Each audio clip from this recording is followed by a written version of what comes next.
네, 안녕하세요. AP투자연구소 인사무의 팀장입니다. 오늘 알아볼 기업은 셀트리온 제약이고요. 코드 번호는 068760입니다. 현재 시각 12월 30일 2시 41분을 지나고 있는데요.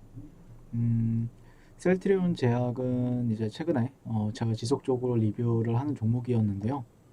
올 한 해 정말 뭐 어떻게 보면 축하할 일이 더 많았죠. 셀트리온 그룹주를 들고 있었다라고 하면은 상당히 좋은 수익률도 가져다 줬을 거고, 뭐 밑에서 사신 분들이라고 하면은 수익도 극대화가 되는 그런 흐름을 보였었는데, 그러면서 저도 최근에 좀 희망적으로 이 추세에 몸 맡길 필요가 있다라고 이제 리뷰를 했었는데, 실질적으로 제가 바라보는 관점에서는 갈 자리가 있었고요. 갈 자리가 있었는데 좀 못 간 느낌은 있습니다. 그래서 조금 뭐 그런 추세에 맡기는 거는 유효하지만 또 대응도 잡아야 되는 위치가 되지 않을까라고 좀 조심스럽게 생각을 해보고 있고요. 뭐 이랬다가 저랬다가 하냐, 뭐 올라가면은 추세에 맡기라고 하고 내려가면은 좀 대응을 잡자 이렇게 얘기하는 거냐, 미리미리 얘기할 수 있는 거 아니냐 이렇게 얘기할 수도 있는데, 개인적으로는 좀 지켜줘야 될 구간들이 있었고, 그 구간들이 있습니다. 구간들이 있고, 또 바로 즉각적으로 올라갈 수 있는 타이밍도 있었다라고 생각을 하는데, 이틀 연속 음봉이 발생이 되고 있습니다. 그래서 다양한 시나리오가 있으니까 이 부분에 대해서 좀 얘기를 해보게 될 것 같고, 실질적으로 셀트리온 제약 같은 경우에는 일단 셀트리온 그룹주가 전반적으로 그제 조금 셀트리온이랑 셀트리온 헬스케어가 뭐 근데 음봉으로 마감이 됐어요. 셀트리온은 이제 십자형 도지 캔들로 마감이 됐었고요. 셀트리온 제약 같은 경우에는 네, 어제 음봉 캔들, 네, 갭으로 띄운 다음에 음봉으로 이제 마감하는 캔들을 보였는데, 일단 그 셀트리온 제약이 뭐 하는 회사인지는 여러 차례 설명을 드렸으니까 그런 부분보다는 그냥 셀트리온 그룹주가 같이 움직인다. 그 중에서도 좀 시가총액이 그나마 조금 낮은, 셀트리온 제약도 그나마 낮다라고 하는데 시가총액이 8조 5천억 원이죠. 예. 그리고 셀트리온 헬스케어가 한 24조 8천억 원이고 셀트리온이 48조. 그러니까 한 두 배씩, 두 배씩, 두 배가 맞나요? 세 배네요. 8에 24. 셀트리온 제약이랑 셀트리온 헬스케어가 3배. 셀트리온 헬스케어가 3배 정도 높습니다. 근데 조금 그거 세 그룹주 중에서도 그나마 좀 가벼운 종목이고, 그러다 보니까 좀 탄력적인 흐름을 보이지 않았나라고 생각을 해볼 수 있을 것 같고요. 일단 최근 셀트리온 같은 경우에는 뉴스는 상당히 좋아요. 예.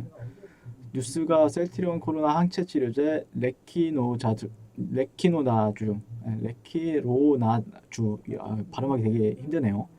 그래서 식품의약품안전처가 셀트리온의 코로나 항체 치료제에 대한 허가 심사를 본격적으로 착수하면서 국산 1호 치료제에 대한 기대감이 크다.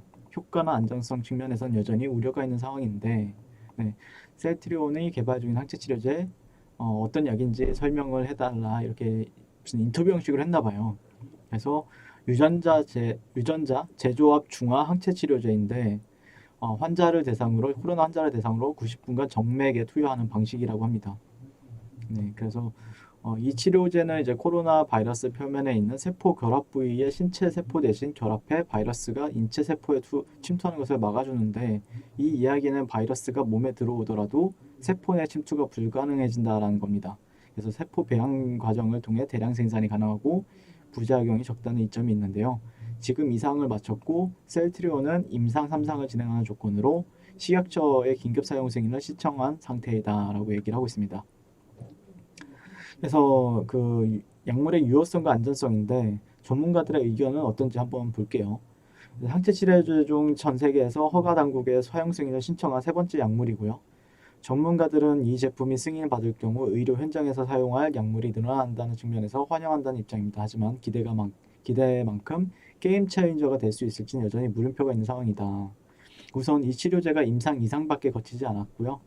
그 다음에 서울 아산병원 내 중증 백혈병 환자와 서울 백병원의 폐렴 환자에 투여된 바 있지만 아직 안전성이나 유효성과 관련한 구체적인 임상 자료가 공개되지 않았다라고 있습니다. 네. 그리고 또 중증 환자 치료에는 한계가 있다는 점도 꼽히고 있다. 이 치료제가 바이러스 증식을 억제한다는 측면에서 증상 발현 직후에는 효과가 있지만 중증으로 접어들면 이미 바이러스 자체가 줄어든 상태라 효과를 보기 어렵다는 지적도 있다고 합니다. 그러니까 긍정적인 측면도 있고 약간 부정적인 측면도 다 조합을 하셔서 여러분들이 판단하셔야 되겠죠.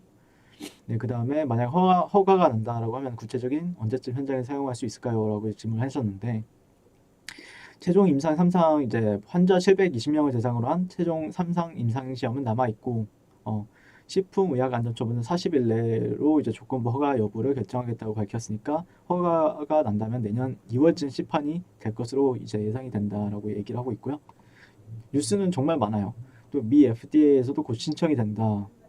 네, 그래서 코로나 항체 치료제에 대한 조건부 허가를 29일 날 식약처에 신청을 했고 전 세계에서 개발 중인 코로나 항체 치료제 중 일리어리티, 리제네론에 이어 세 번째로 허가 당국에 상용 승인을 신청한 사례다. 식약처는 40일 이내에 검토를 마치겠다는 목표다. 1월 중에 승인을 결정하면 1월 말부터 국내 공급이 시작될 것으로 예상이 된다. 뭐 다 이제 예상이 되는 부분들에 대해서 얘기를 하고 있죠. 네. 그리고 이제 뭐 실질적으로 이게 셀트리온이 또 미국에서까지도 지금 그런 부분에 있어서도 모멘텀이 있다라고 볼 수 있을 것 같은데 미 FDA에서도 그리고 네 전반적으로 다 뉴스는 상당히 괜찮아요. 네, 전반적으로 뉴스는 괜찮은데 제가 보는 관점에서는 이제 저는 지금 추세 지속을 얘기하고 있죠. 네, 주가가 상승을 했고 조정을 받았고 상승을 했고 조정을 받았고 상승을 했어요. 근데 조금 꺼림칙한 부분은 제가 보는 관점에서는 조금 꺼림칙한 부분은 있어요. 근데 그거를 얘기를 하게 되면은 제가 욕을 먹을 수도 있고 그런 부분들이 있긴 한데 근데 뭐 저한테 욕을 한다라고 해서 뭐 어쨌든 그냥 수급적인 요인들 같은 경우에는 뭐 그냥 뭐 외국인들 기관들이 조금 파는 거 말고 최근에 뭐 매수도 많이 했고 뭐 연기금이나 뭐 이런 애들이 많이 파는 거 말고는 별로 없는데 뭐 특이점이라고 볼 수는 없어요. 근데 제가 어쨌든 차트 관점에서 많이 보고 있는데 흐름을 보시게 되면은 그 제가 이제 기본적으로 봤던 게 이제 수렴이었죠. 수렴이었는데 최근에 이 정도의 수렴을 봤던 것 같아요. 네, 이 정도, 네, 이 정도 수렴을 봤던 것 같고 그 다음에 저항 구간은 한 이 정도, 네, 이 정도로 체크를 했었죠. 네, 저항 구간은 네, 이 정도로 체크를 했었고 그러니까 삼각 수렴이죠. 어떻게 보면은 여기서부터 이제 진행이 된 삼각 수렴, 네, 삼각 수렴인데 그러면은 제가 핵심은 그거였죠. 돌파가 나오고 이런 구간이 지지를 받게 되면은 다시 한 번 더 상승을 해주느냐. 근데 상승을 하긴 했어요. 근데 왜 이렇게 왜 되돌아오는 건지. 그러면은 실질적으로 트레이더들 입장에서는 의심을 품기 시작하거든요. 왜 갈자리에서 못 가지? 솔직히 갈자리거든요, 이거는. 갈자리인데 못 간다. 이거는 조금 문제가 있다라고 보고 있습니다. 네. 그러면 보통 자 여기서 이제 돌파가 나왔어요. 깔끔하게 정말 장대 양봉을 돌파가 나왔습니다. 자 그리고 나서 실질적으로 이렇게 이 정도에서 이제 끝나고 가는 게 가장 이쁘고요. 근데 되돌림을 깊이 줬습니다. 거의 직전에 매물대까지 치고 내려왔으니까 그 다음에 반등을 줬단 말이에요. 그러면은 어떻게라도 이렇게라도 갔어야 된다라고 생각을 하거든요. 근데 그러지 않고 다시 한 번 더 그 추세 하단까지 내려온 부분이 있습니다.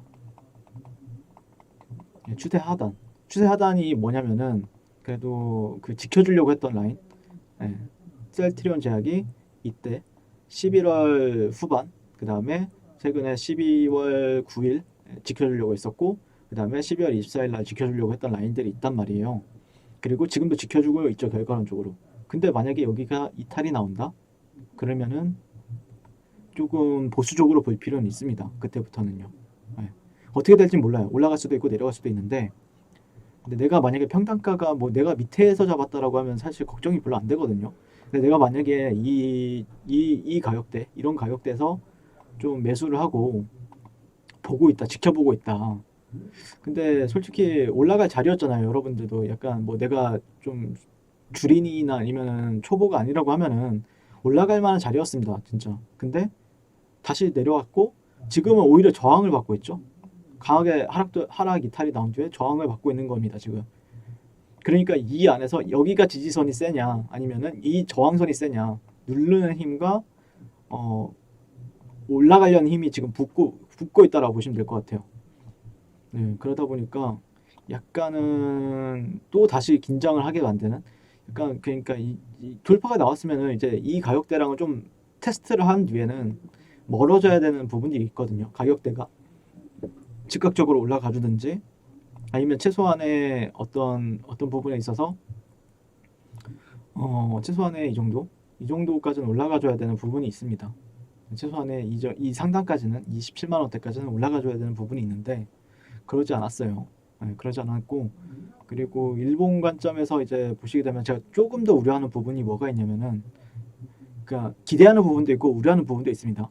자, 여기 보통 엘리엇 파동을 뭐 말 개소리 하지 말라 이렇게 얘기할 수도 있는데 엘리엇 파동 관점에서는 여기가 1파동입니다. 그리고 조정 2파, 그 다음에 상승 3파, 그 다음에 조정 4파, 그 다음에 5파동이에요. 보통 1, 2, 3, 4, 5파동으로 끝나거든요. 파동은.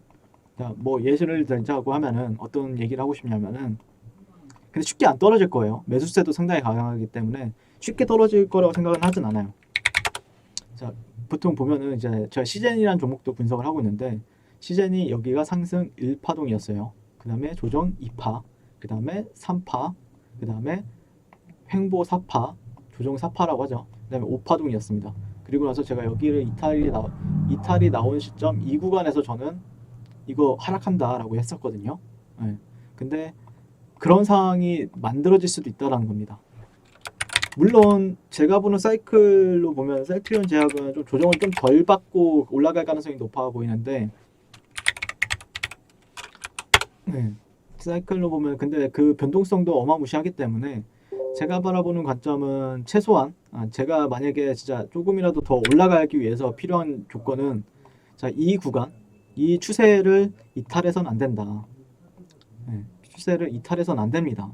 네. 제가 보는 관점은 그래요. 근데 물론 이탈이 나온다라고 해서 100% 떨어진다? 그건 아닙니다. 100% 떨어지지 않습니다.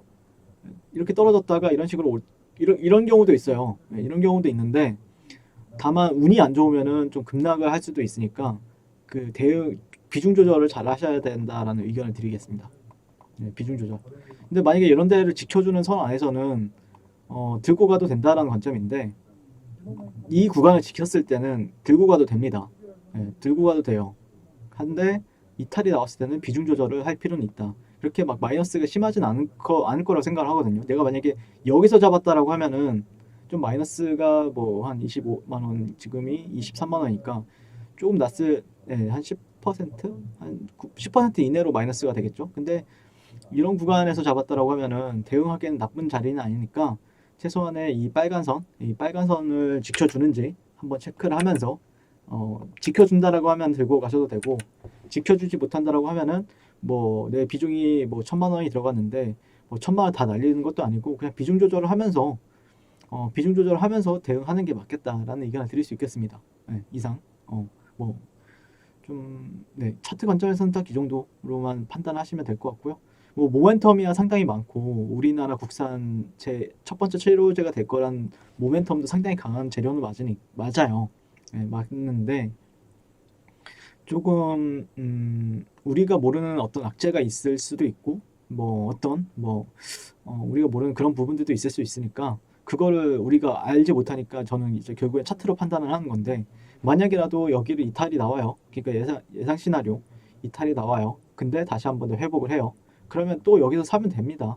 네, 사면 되기 때문에 여기랑 여기서 팔고 여기서 사도 이 얼마나 안 돼요. 별거 안 되니까 네, 조금 덜 먹으면 어떻습니까? 살짝 덜 먹으면 어떻습니까? 안전한 게 최고죠. 네, 그래서 한번 그 제목 자체를 오늘은 돌다리도 두들겨 보고 가자. 이런 의견 드리면서 리뷰를 마치도록 하겠습니다. 저는 여러분들이 수익도 중요하지만 항상 리스크를 조절하는 능력이 필요하기 때문에 그런 부분들을 한번 생각을 하시면서 대응한다라고 하면은 어려운 종목이 아니거든요. 절대 대응하기 되게 쉬운 종목입니다. 이 종목. 그러니까 한번 잘 대응해서 좋은 수익도 보시고 내년에도 또 인사를 드리도록 하겠습니다. 네, 한 해 정말 고생 많으셨고요. 새해 복 많이 받으시고요. 그리고 항상 송구 투자하십시오. 감사합니다. 그리고 무료 추천 종목을 매일매일 드리고 있습니다. 네이버에서요. AP투자연구소를 검색하시고 웹사이트 상단에 AP투자연구소 홈페이지로 갈 수 있는 링크가 나옵니다. 클릭하시게 되면 홈페이지로 접속을 하실 수가 있는데요. 화면 가운데 라이브로 깜빡깜빡하는 게 보이시죠? 그 밑에 2020년 무료 추천 종목이 있습니다. 클릭하시게 되면 매일매일 저희 소장님께서 댓글로 리딩을 해드리고 있습니다.